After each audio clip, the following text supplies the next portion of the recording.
Hi, I'm Lori here in the I Love to Create Design Studios, and I'm here today to talk to you about one of my favorite products, which is Tulip tie-dye. I'm going to give you some helpful tips and techniques so that you can get the best possible result with this great product. The first thing you want to do is set up your work surface.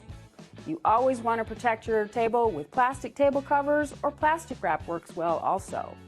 After that, you want to put down a layer of paper towels that will help to absorb excess dye while you're dyeing your project. Always pre-wash your fabric to remove any sizing. Cotton, wool, rayon, and silk are some examples of fabrics that dye beautifully. Choose your desired technique. Are you going to dye dry or are you going to dye wet? If you're doing wet technique, use it directly from the washer.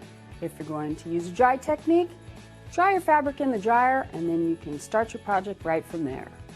You always want to wear gloves when you're handling the dyes because it will stain your fingers temporarily.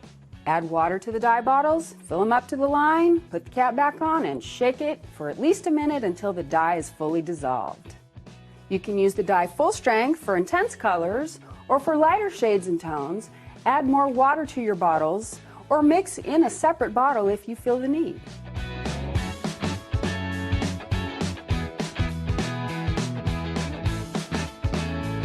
Don't add water to your dye until you're ready to use it.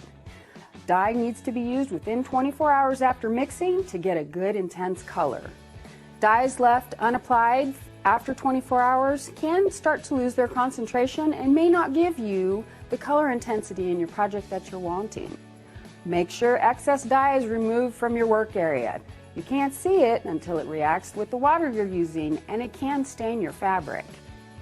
You want to apply the dye directly to the fabric, checking to make sure that your dye is penetrating all the layers. On the other hand, you don't want to oversaturate your fabric because dye colors can blend together. They may become muddy or create a color that you weren't intending. You can also create new colors the same way by blending them directly on the fabric or separately in another bottle. After you finish dyeing your project, you want to cover it with plastic and keep it damp. Let it sit for 6 to 8 hours or longer for the best color intensity. Fully rinse your dyed fabric in the sink until all the extra dye runs clear, and take off the rubber bands at the same time. Go ahead and fill your washer to the large load setting with the hottest water that you can use for the fabric you've chosen and just a small amount of laundry soap. And you don't want to allow a dyed fabric to rest while it's wet on other items. And you can also place small things in a laundry bag for easier washing.